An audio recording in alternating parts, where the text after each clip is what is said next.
Krishna Prasaya Bhutale Śrīmad-Bhāgavatam Swami Iti Namine Namaste Saraswati Devi Gauravani Pracharine Nirvishesha Shunyavadi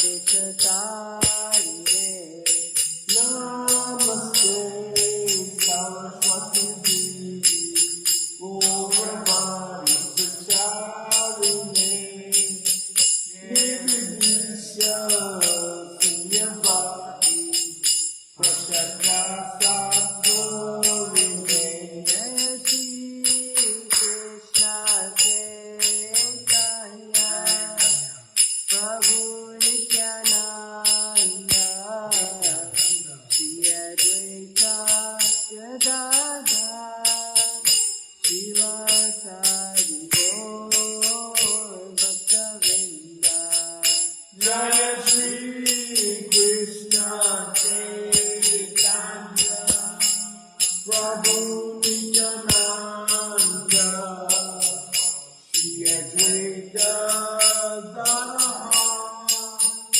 Srivasadi Gaur Bhaktavrinda Hare Krishna Krishna Krishna Hare Hare Hare Rama Rama Rama Hare Hare Hare Krishna Krishna Krishna Hare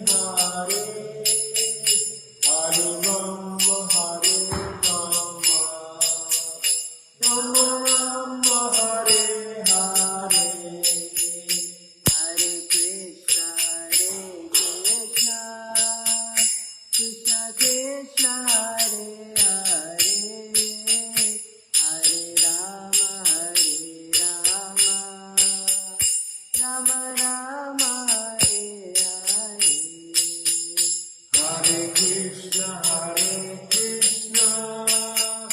Krishna Krishna, Hare Hare, Hare Rama, Rama Rama, Hare Hare. Hare Krishna, Krishna Krishna, Hare Hare, Hare Rama, Rama Rama, Hare Hare. Hare Krishna, Krishna Krishna, Hare Hare, Hare Rama, Rama Rama, Hare Hare. Hare Krishna, Krishna Krishna, Hare Hare, Hare Rama, Rama Rama, Hare Hare. Hare Krishna,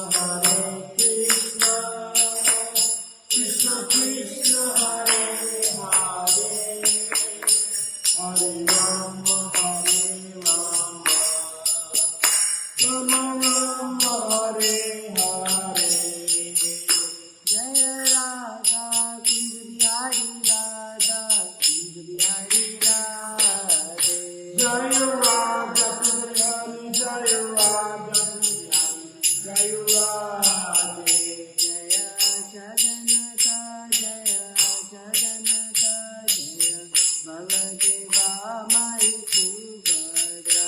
Jaya Jagannatha, Jaya Jagannatha, Jaya Baladeva, Jaya Subhadra. Jaya Srinath Ji Jaya Gopal Gopal Jaya Srinath Ji Jaya Devi Govardhan. Jaya Srinath Ji, Jaya Balagopal, Jaya Srinath Ji, Jaya Govardhan. Jaya Gauranikai Jaya Gauranikai Jaya Gauranikai Jaya Gauranikai. Jaya Gauranikai, Jaya Gauranikai, Jaya Gauranikai, Jaya Gauranikai. Jaya Prabhupada Jaya Prabhupada Jaya Prabhupada Śrīla Prabhupāda. Jaya Prabhupada, Jaya Prabhupada, Jaya Prabhupada, Jaya Prabhupada. Nitai Gaura Hari Bol, Hari Bol, Hari Bol, Nitai Gaura Hari Bol. Nitai Gaura Hari Bol, Hari Bol, Hari Bol, Nitai Gaura Hari Bol. Jai Śrīla Prabhupāda Jai Asatara Sukha His Fridays AC Bhaktivedanta Swami Śrīla Prabhupāda ki Jai Śrīla Prabhupāda Jai Asatara Sukha His Divine Grace Bhakti Siddhanta Saraswati Goswami Maharaj ki Jai Ananta Koti Vaishnava Jai Gaura Premananda Hare Krishna. So Hare Krishna, welcome to ISKCON Detroit, Śrīmad-Bhāgavatam morning reading class, or morning class. Today we are starting a new chapter. We'll be starting chapter 17. So before we get started, we'll just say a quick prayer. So, Om Namo Bhagavate Vasudevaya. Om Namo Bhagavate Vasudevaya. Om Namo Bhagavate Vasudevaya. Om Namo Bhagavate Vasudevaya. Om Namo Bhagavate Vasudevaya. Om Namo Bhagavate Vasudevaya. Narayam Namaskritya. Narayana Namaskritya. Naram Cheva Narottamam. Naram Chaiva Narottamam. Devim Saraswatim Vyasam. Devi Saraswati Vyasam. Tato Jayudeye. Tato Jayudeye. Nashtaprayeshu Bhadreshu. Nashtaprayeshu Bhadreshu. Nityam Bhagavata Sevaya. Nityam Bhagavata Sevaya. Bhagavati Uttama Shloke. Bhagavate Uttama Shloke Bhaktir Bhavati Naishtaki. Jai. So before we get started, just a quick announcement. For those of you who either attended this year's Michigan Festival of Chariots, or if you missed it, or if you want to experience it again, please join us on August 22nd at Troy Bowlin Park. We are having our annual Troy Festival of Chariots, the Troy Rath Yatra. I think this is year 9, I believe. Wow. 9 or almost approaching 10 years of having the Festival of Chariots or Rath Yatra celebration in Troy. So it's a wonderful festival, all activities for all ages and stuff, lots of wonderful free food and activities and entertainment. So please join us on August 22nd. It starts at 11 a.m. at Bowlin Park. So going back to Śrīmad-Bhāgavatam, we finished chapter 16 yesterday. Chapter 16 was how Parīkṣit received the age of Kali. So it was a conversation, with the bull and the cow and what they were kind of going through and how the earth was feeling this change, this pain that is coming about. And the legs of the bull, which represents the 4 legs of Dharma, were being attacked. And so in this whole process, we see this shift. There's 4 sets of, yugas. There's Satya Yuga, Treta Yuga, Dwapara Yuga, and this is now the beginning of Kali-yuga. So, and in each yuga, one of the legs starts going away. We started with 4, and slowly they go away. So we're on our last leg. The last leg. So that leg is truthfulness. Yes, truthfulness. So we're starting now chapter 17, which is punishment and reward of Kali. So text 1, you can follow along. So Canto 1, chapter 17, text 1. Sutta uvacha Tatra gomitunam raja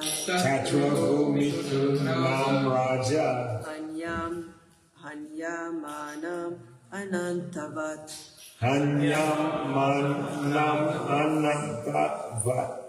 Dandahastam cha vrishalam Dadrase nirpalanchana Sutta uvacha Tatra gomitunam raja Hanyamanam anantavat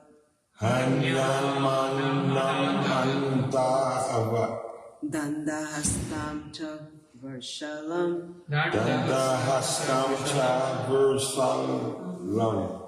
Dadrashe nirpalanchana Sutta uvacha Tatra gomitunam raja Hanyamanam anantavat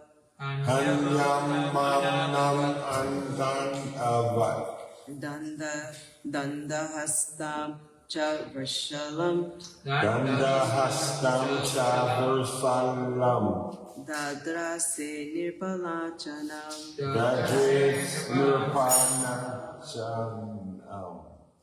Anyone like to try? Sutta uvacha Tatra gomitunam raja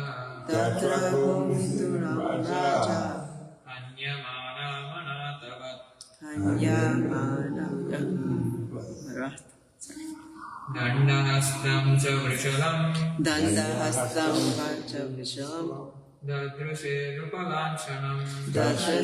nirpalanchana Sutta uvacha Tatra gomitunam raja Hanyamanam antavat Hanyamanam anantavat. Dandahastam cha Vrusalam. Dandahastam cha Vishalam. Dashre Nirpam Chanananam. Yadise Nivalanjanam.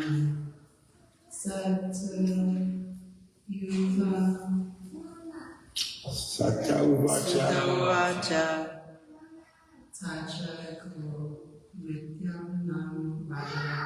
Tatago mitunam raja. Anayam Namanantavat.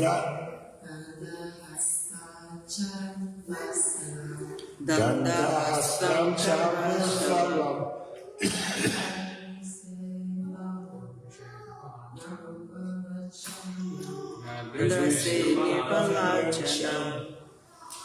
Translation and purport by His Divine Grace, A.C. Bhaktivedanta Swami Śrīla Prabhupāda. Śrīla Prabhupāda ki jai. Let's do the word for word first. Sutta Uvacha. Sri Sutta Goswami said. Sri Sutta Goswami said. Tatra. Thereupon. Go mitunam. A cow and a bull. A cow and a bull. Raja. The king. Hanyamanam. Being beaten. Anantavat. Appearing to be bereft of their owner. Being bereft of their owners. Dandahastam. With a club in hand. Cha also. Vrishalam.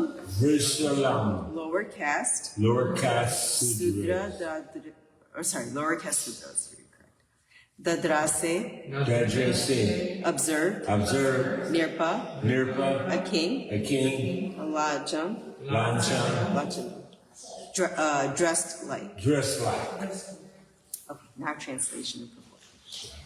Translation. Sutta Goswami said, after reaching that place, Mahārāja Parīkṣit observed that a lower caste Sudra, dressed like a king, was beating a cow and a bull with a club, as if they had no owner. Please repeat. Sutta Goswami said, after reaching that place, Mahārāja Parīkṣit observed that a lower caste Sudra, dressed like a king, was beating a cow and a bull with a club, as if they had no owner. Purport. Okay. The principal sign of the age of Kali is that lower caste Sudras, example, men without Brahminical culture and spiritual initiation, will be dressed like administrators or kings.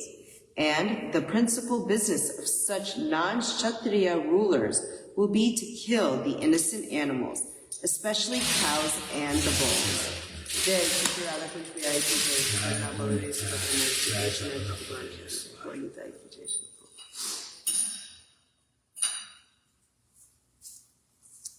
The principal business of such non-Kshatriya rulers will be to kill the innocent animals, especially the cows and the bulls, who shall be unprotected by their masters, the bona fide vaiśyas, the mercantile community.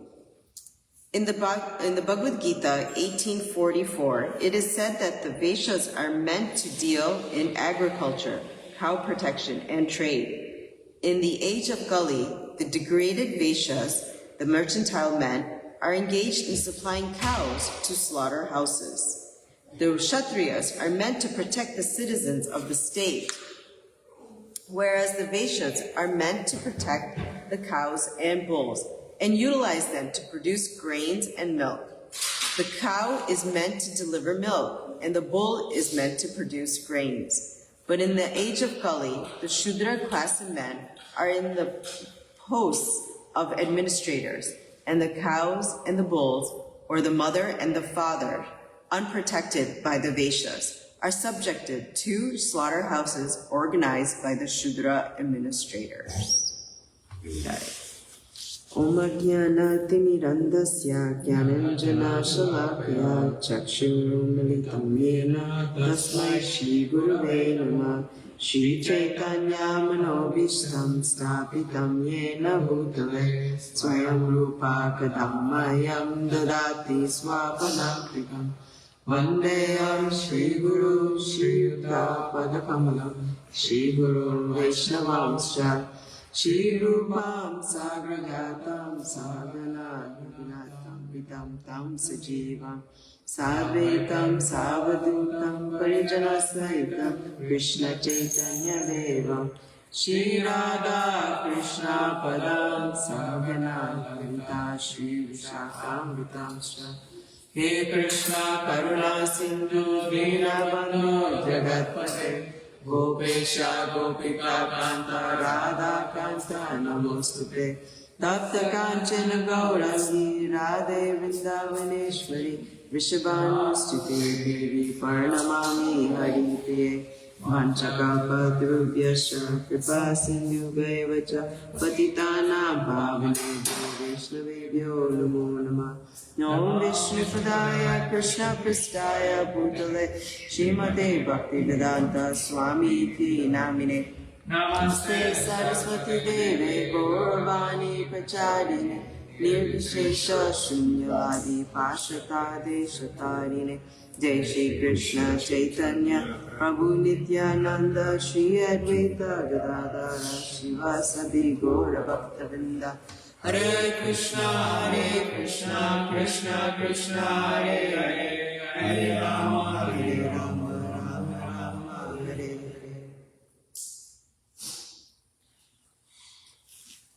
So just reading the purport, translation one more time. Suta Goswami said that after reaching that place, Mahārāja Parīkṣit observed that a lower caste Sudra, dressed like a king, was beating a cow and a bull with a club, as they had no owner. So just before we start this, setting the scene. So this individual who is a Shudra, right, who's not an owner or not necessarily in a position of administration or ruling or responsibility, he's dressed like a king, just like we dress up during Halloween, right, and stuff. And he's beating the cow and the bull with this club, right? And so Mahārāja Parīkṣit is now coming upon this scene and seeing this. And in this time and date, this is very unusual. To us, this may not seem like, okay, so, like, you know, bad things happen in this world. We don't see this as our usual thing. But this is extremely unusual at this time and date. Cows and bulls were protected. They weren't beaten, you know? And people didn't dress up as things that they were not. Today, people do all kinds of things, right? They dress up, and we hear all kinds of stories of, you know, violence and so forth. So just, you know, I know in this day and age, you know, this is not something that would cause shock value, but this would be trending on Instagram, for example, like back then and stuff, because it is such a shocking thing for everyone to witness, to see. And now Mahārāja Parīkṣit, who is this Raja Rishi, right? He is a very saintly king, you know, that upholds this Dharma. Like, he's just, you know, we don't see that even today's time, but he's coming upon the scene and he's just astonished, like shocked, like what is going on under his reign? Something like this is happening? Like, everyone should be completely shocked right now. You know, be honest. So, this is kind of like where we're at this time. And then we're now going to just kind of open up this purport a little bit and see. My spiritual master, His Holiness Gopal Krishna Goswami Maharaj, also spoke on this particular Bhagavatam verse, and so just incorporating that into today's lecture as well too. So, you know, this is not just a historic event or incident. It's actually something that is like is describing this onset of Kali-yuga. In this purport, Śrīla Prabhupāda has explained that one of the symptoms of this age is that unqualified people assume positions of leadership, right? They may wear the dress of a king, a politician, administrator, or even religious leaders, but they do not possess the qualities required to guide society, right? And Bhagavad Gita actually teaches us that. You know, so many verses in Bhagavad Gita describe, you know, this particular thing, that Bhagavad Gita actually teaches us that perfect government is established when leadership is based upon spiritual wisdom, right? When leadership is following spiritual wisdom, right, how to bring about a peaceful society and so forth, then government can be in a perfect position, right? So Lord Kṛṣṇa says, Evam param para prabdam imam rajasva vidu. So in Bhagavad Gita 4.2, this supreme science was understood through a disciplic succession by saintly kings. So this knowledge of Bhagavad Gita was passed on, you know, through this disciplic succession coming down from Kṛṣṇa, you know, generation after generation, through these saintly kings that uphold the laws that we read about, you know, God's laws that we read about in Bhagavad Gita. And this word Rajashri is significant. A king was not simply a politician, as we see in today's, you know, voted and elected into a position. He was a saint. He understood that everything belonged to Kṛṣṇa, and that his duty was to protect the Lord's creation, right? In today's world, we don't see so much of that. We see them trying or pretending to do that, but not actually doing that. You know, just as a loving father naturally cares for his children, a genuine leader cares for every living being under his protection. And this means every living being. Not just, you know, people, not just children, but even the animals within the kingdom, right? Or under their protection. Therefore, when Mahārāja Parīkṣit saw that this helpless cow and bull were being attacked, he immediately intervened, right? He did not think that this is someone else's problem, or just didn't want to walk away, or, you know, I'm not dealing with that. He understood that protecting the innocent was his first duty, right? That is the first duty of leadership. So the cow represents, as we've talked about in the previous chapter, the cow represents the earth, and the bull represents religious principles, Dharma. When these are attacked, society gradually will lose peace, prosperity, and spiritual science, or intelligence. This is what was talked about in the 16th chapter. And today we can see that although material civilization has advanced, you know, technology has advanced, people are still becoming, actually they're becoming more anxious, dissatisfied, more fearful about what's going to happen tomorrow, right? So much mental health issues, right? Violence, you know, we're still fighting crazy wars and we don't know why and stuff. Environmental destruction, family structure breakdown, all these things, this moral confusion continues to increase. And why? Bhagavatam teaches us that these are not merely political or economic problems, they're spiritual problems actually, right? When society forgets God, when we forget who Kṛṣṇa is, everything becomes disturbed.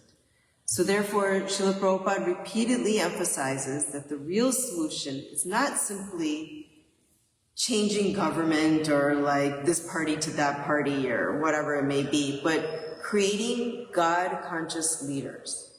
And that's the great thing about, you know, Kṛṣṇa consciousness. Right? These temples are educational centers where we can learn about what is God's laws. What are God's laws, right? Not just man's laws, but God's laws.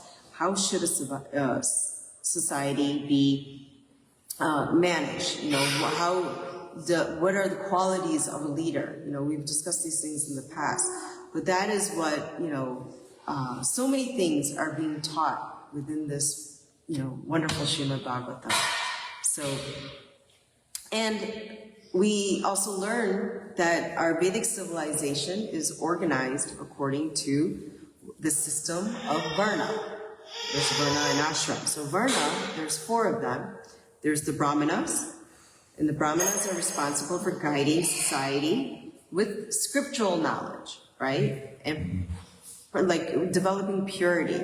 It's not, they're not Brahmanas are not there to guide on, I think this, right? They're following scriptural injunctions and knowledge. The Kshatriyas are there that are the administrators, right? They protect justice. They protect the innocent, right? They act according to the laws that are set by, the scriptures and that are guided by the Brahmanas. The Vaiśyas are responsible for producing food, for protecting the cows, for conducting honest business, right? Not like this devious, cheating mentality, which we've talked about before too. So that's what their responsibility is, because they're, again, supporting the Shudras, they're supporting the Kshatriyas and the Brahmanas, right? And then the Shudras assist all the 3 classes through dedicated service. It is not exploitation. We see that in the past, slavery, things like that, those that are doing the service, they were very much exploited. But Shudras are not meant to be exploited. They're there to assist the 3 other classes of Brahmanas, Kshatriyas, and Vaiśyas through dedicated service.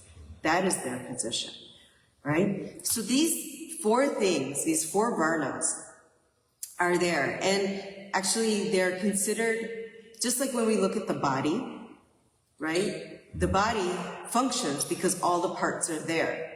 If I chop off your head, are you going to function? No. If you, lose your legs, are you able to function as you would have been? No. It becomes very difficult. So these 4 are also considered parts of the body.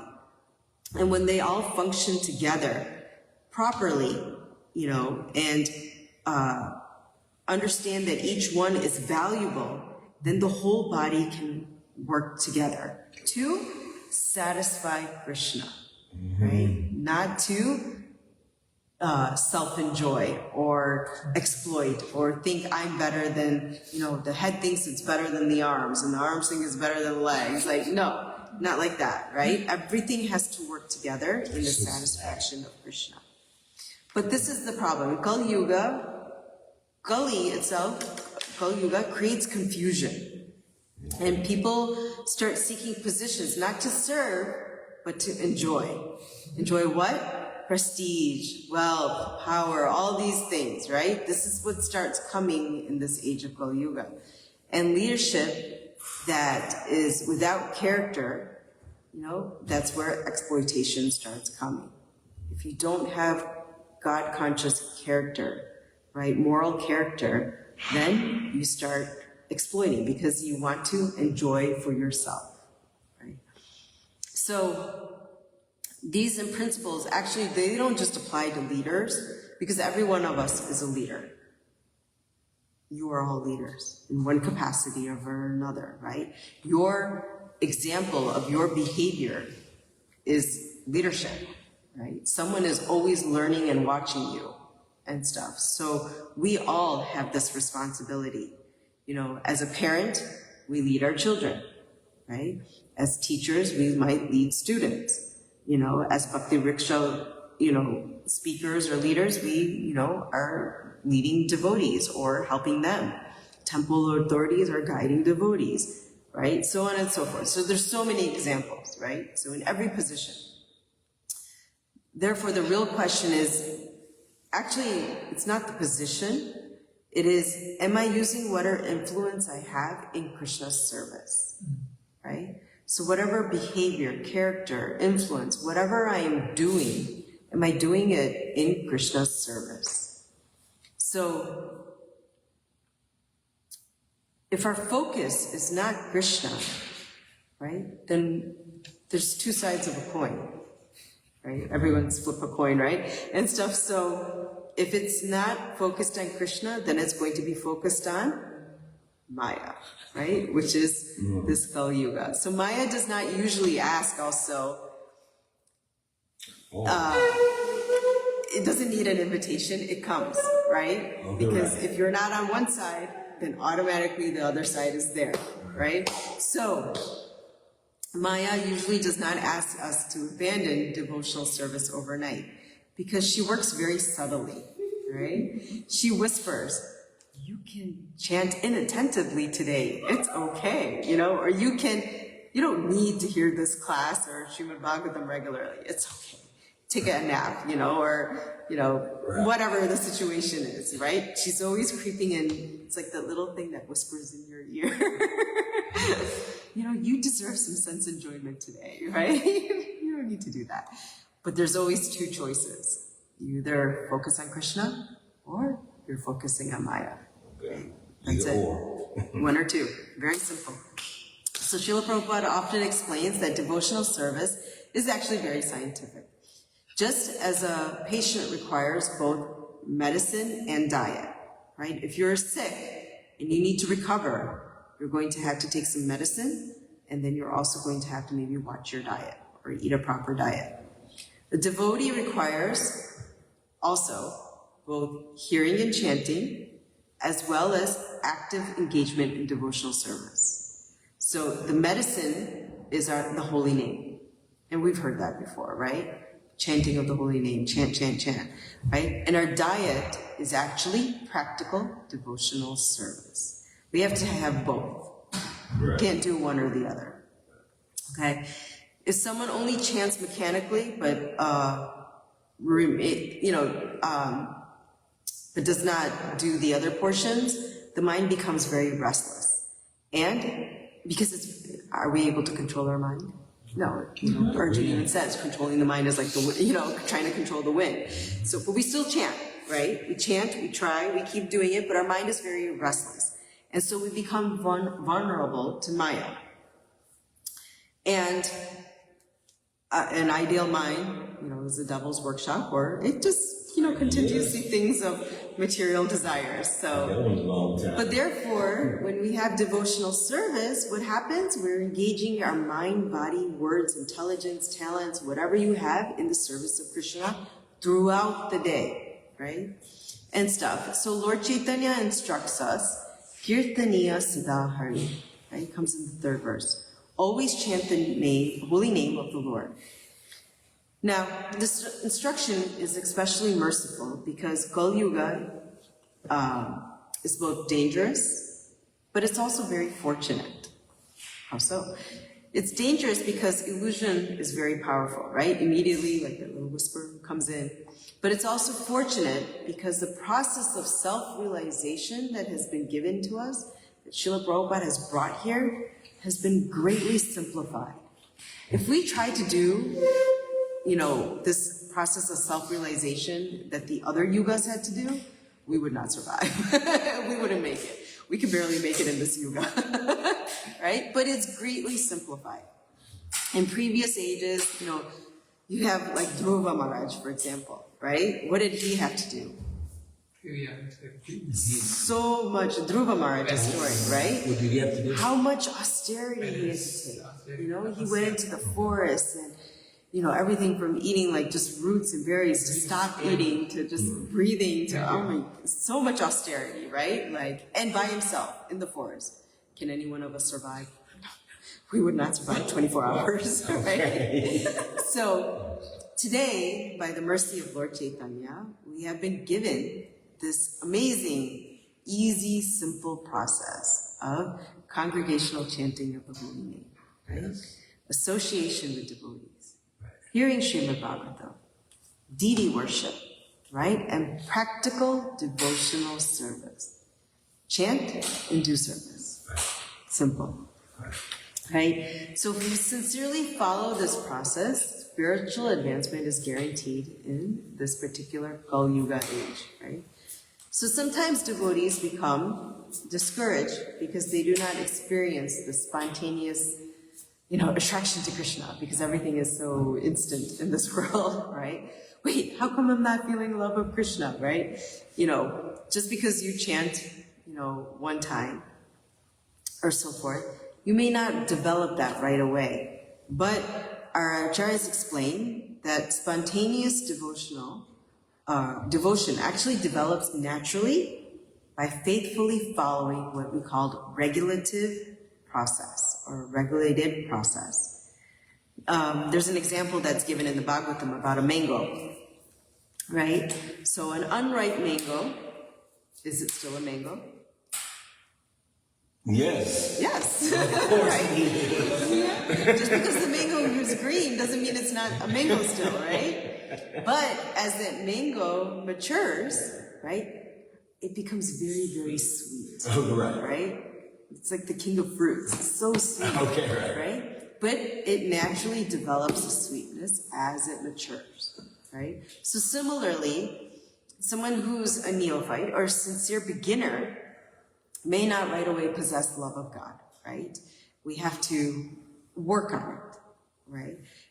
But if we faithfully follow the instructions received through Guru, Sadhu, and Shastra, because they all speak the same, devotional service gradually becomes fully mature, right? So we have to have a little patience, right? Good things come to those who wait, right? So a little bit of patience is good. Therefore, we actually should not minimize the value of these regulative principles. We should are very fortunate that we have these. And what are some of these regulative principles? No meeting, no illicit sex, no gambling, no intoxication, chanting 16 rounds, doing some practical devotional service in the temple, right? If we follow these particular things, it's not meant to burden us, right? It's not like these things like, oh my gosh. I mean, someone might feel that, but it's not meant to burden us, right? These create a pathway to free us from this material attachment, right? We're in this jail cell. Some of us think we're in a very comfortable jail cell. But we're bound by these material, conditioning. And so if we want to free ourselves from this, we have to follow these regulative principles. And real Vaishnava relationships are also very important, right? This association. Because again, Guru Maharaj alone in the forest, he can do it, but we can't, right? So association becomes extremely important. And these real Vaishnava relationships are not based on external politeness, like Hare Krishna, right? Being polite, thank you, and all that. So, because anyone can smile, anyone can speak sweet words, right? In fact, if we look in the material world, businesses are training employees how to be polite, right? We get trained in how to do networking and how to but it's because we want to increase profits, right? But that's not spiritual humility. Real humility develops when the purification of the heart takes place, right? We have to purify our heart. So when we sincerely chant, we sincerely try to hear, when we're rendering service, right, to the best of our abilities, we begin to see that every devotee is a servant of Kṛṣṇa and that my heart is being purified. We then naturally develop respect, towards everyone and everything. We become less interested in finding faults and more interested in encouraging one another.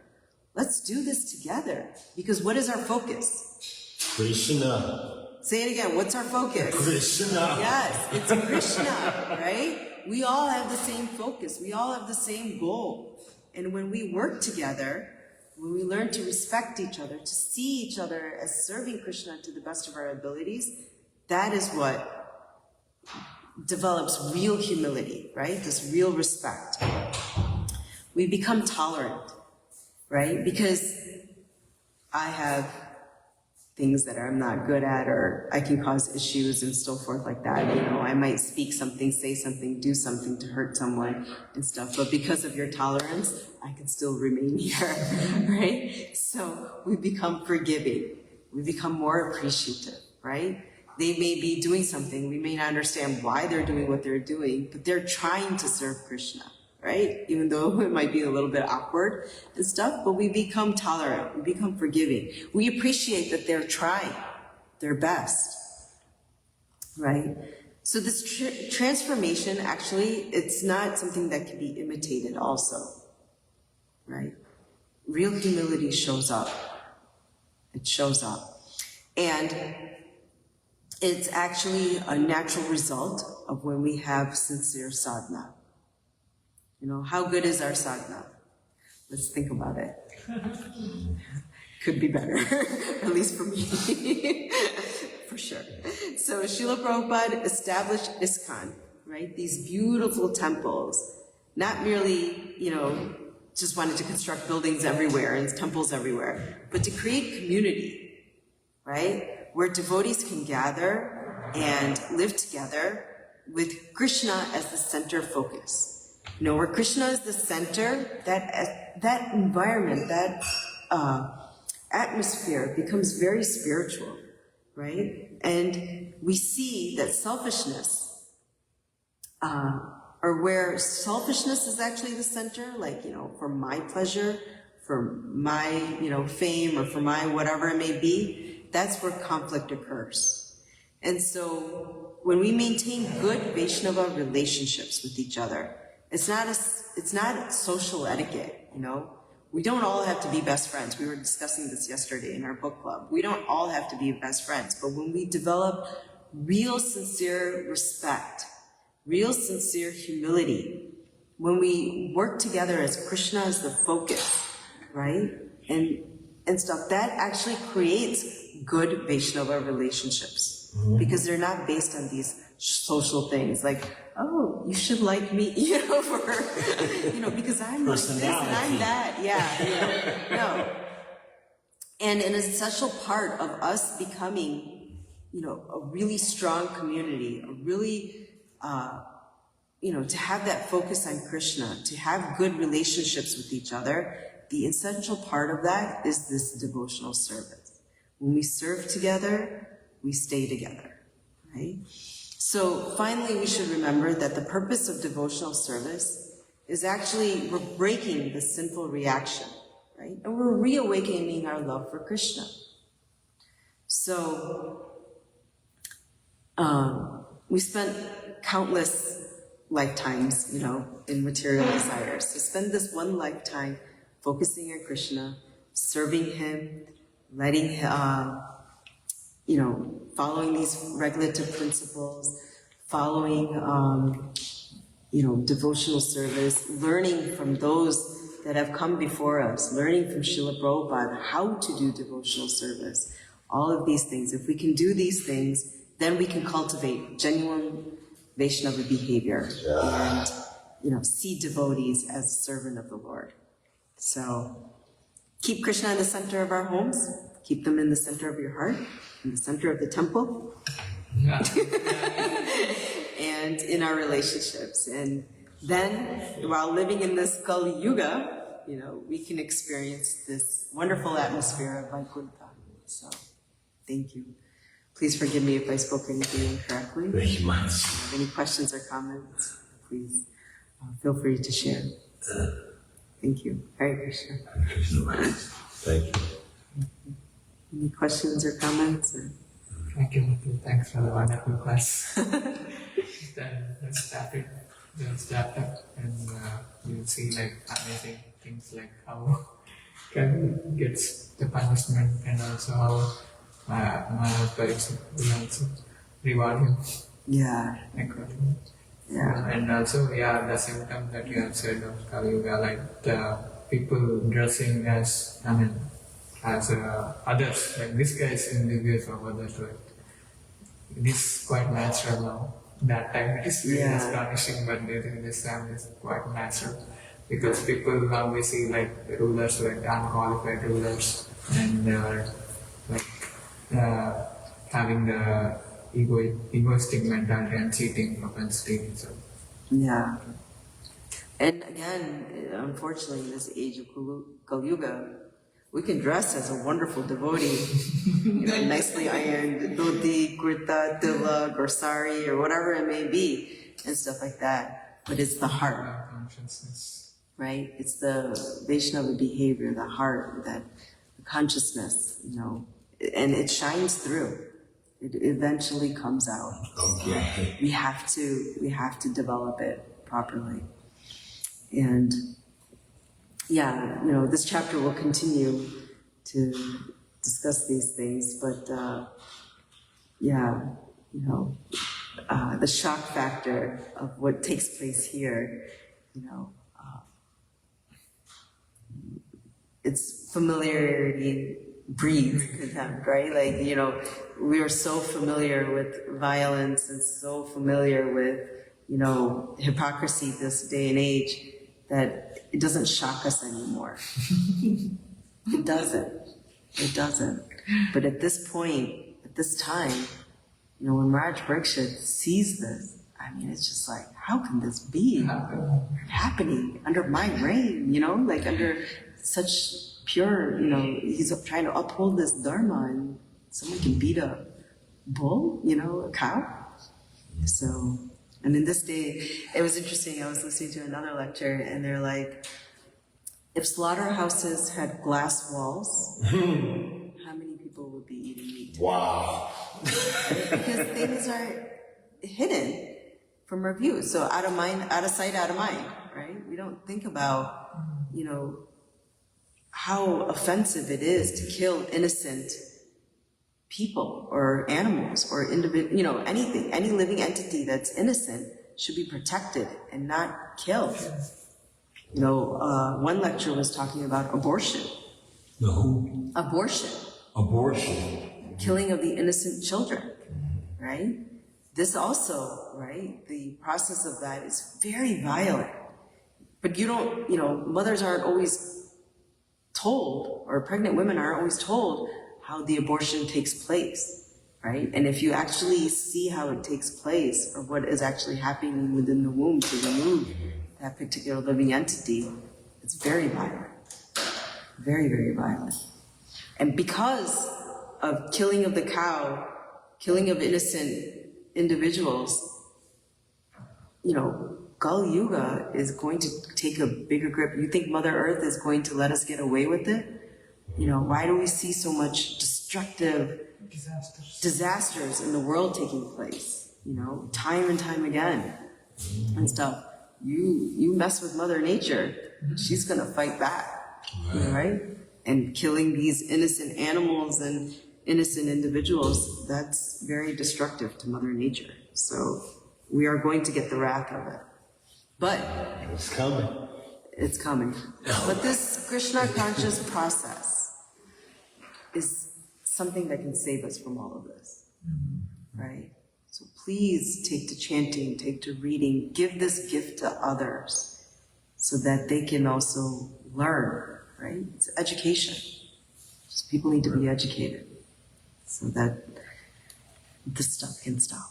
We can hope and we can pray. We can do our part. So, thank you.